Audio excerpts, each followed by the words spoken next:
Now, we're going to talk about the villain and the hero. So here's one of the big lessons. Isn't that a fun picture? Here's a big lesson. That's why it's in red, underlined, and bolded. So, the relationship between your villain and your hero is crucial. Yeah? If there is no relationship between villain and hero, there's no interest in the story. Capiche? You say caposh. Awesome. So, you want to build some kind of relationship. Now, does that mean every villain has to say, Luke, I am your father?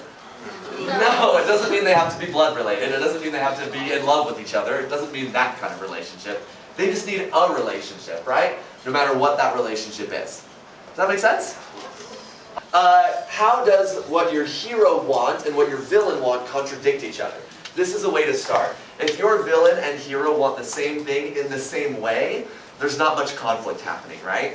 But if your hero and your villain maybe want the same thing but different ways, or want different things, now there's going to be some problems, right? And that's what you want to focus on. So what does my character, a hero, want, and what does my villain want? How do they fight each other on that thing, right? That is what's going to help you when we hit some more conflicty stuff. But that's what makes relationships start happening, right? Would you say you have a conflicting relationship with siblings sometimes? Yes. Yes. So there you go. There's a relationship there. Okay, what makes your villain's relationship to your hero distinct from any other one? This is also really important. If your villain's relationship with the hero is the same as his relationship with every other hero in your book, why are they the main character then, right? So you want to be thinking, how exactly am I going to make that relationship unique and interesting?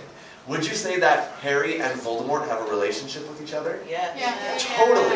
Voldemort picked Harry by accident, right? And now they are locked in a prophecy to fight each other. That's a relationship. Harry has Voldemort's soul inside of him. So. Exactly. And I'm sure Voldemort would love to get out of that relationship, but he cannot, unless he kills Harry, right? Which is why he wants that so bad, but not bad enough to stop monologuing. So, do they mirror each other? This is only one option. You don't have to have a mirror like Voldemort and Harry. How many times does Dumbledore say, Harry, you're just like Tom Riddle when he was here? Like, all the time, right? Up to the point where Harry's like, I am uncomfortable when you keep bringing this up, yeah? So, point being here, this is only one option. You don't have to do a mirror. But a mirror is a great way to establish a relationship. How is the villain and the hero similar to each other? Just as important as how they're different from one another. Yeah? How does your villain push your hero to greater heights of heroism?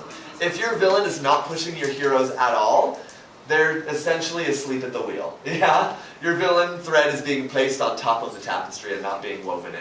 So you really want to make sure, what is my villain doing to actively push my hero to become a better hero?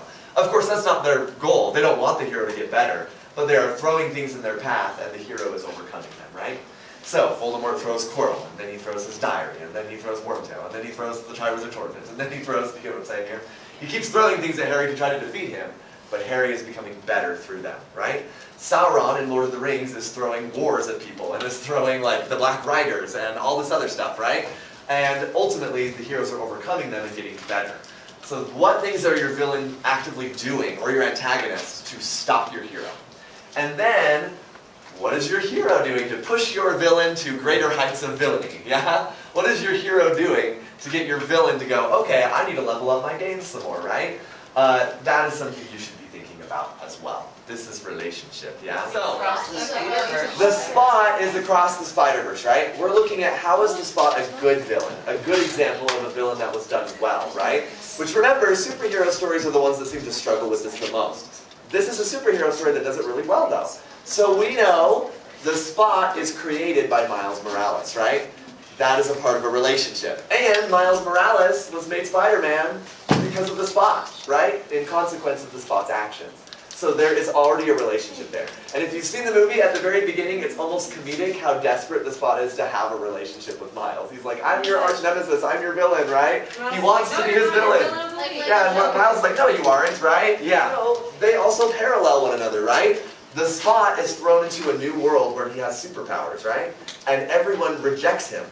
Miles is thrown into a similar situation where he gets superpowers, and at first people accept him, but in this movie, everyone's rejecting him, right? So they are dealing with trauma in similar ways, but also Miles chooses I'm going to become better and make my own story. Spot is saying, I'm going to destroy everyone else's story because of what I've dealt with, right? So, we see Miles push the Spot to greater heights of villainy, right? Because he keeps calling him Villain of the Week, which frustrates the Spot. And the Spot is forcing Miles to greater heights of heroism, because now he has to break canon in order to save people, right? Now here's the big one that I want you guys to recognize.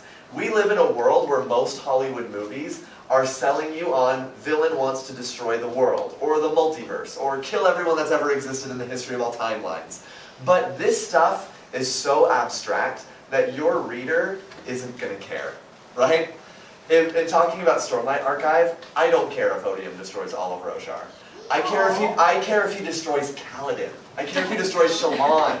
I care if he destroys Dalinar. That's who I care about. But if he destroys a whole bunch of Alethi army people, okay, like sad, I guess, but we can't fathom that. You guys have never been on a battlefield and watched hundreds of people die, so it's hard for us to contextualize that, right? So the Spot can destroy all of the multiverse, right? Doesn't matter. That's cool. It doesn't mean don't add that. That's fine. But what's really important is the Spot can kill Miles' family. That's where we start caring as a viewer. Because if it just says Spot's going to destroy all of New York in the multiverse, we go, oh, bad, I guess. But if he says, I'm going to kill your family, Miles, who we've met and love, then we're like, no, don't do that, right? So that is what makes good villains as well. They go for personal things. Yeah. So really, when we talk about stakes being high, I want you to genuinely ponder this question. Don't answer immediately, but in your brain, ask yourself, what is higher stakes? The destruction of the world or the destruction of your best friends and family? Which one feels higher stakes to you? And to me, my family feels like higher stakes than the world. Even though the world is a grander scale, what's more personal to me emotionally feels bigger to me. Yeah? Doesn't the world include your family?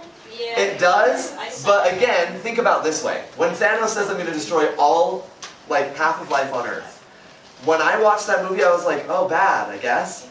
But I didn't feel it till Bucky turned into dust and Spider-Man turned into dust. Now I'm like, no, right? Because those are characters I understand. But if everybody that got wiped out were unnamed characters, I would go, oh no, right? And that's it. So making it personal to your reader is powerful. Let me give you a lesson that is hard to take. I'm still learning this lesson because it's so hard. I love my main characters. I'm going to subject them through difficult things, but my goal is not to, like, destroy their lives, right? Like, I know some authors are way invested in destroying characters' lives, but for me, I'm like, I love them, and I want them to get something of a happy ending. It doesn't have to be perfect, but I want them to be okay.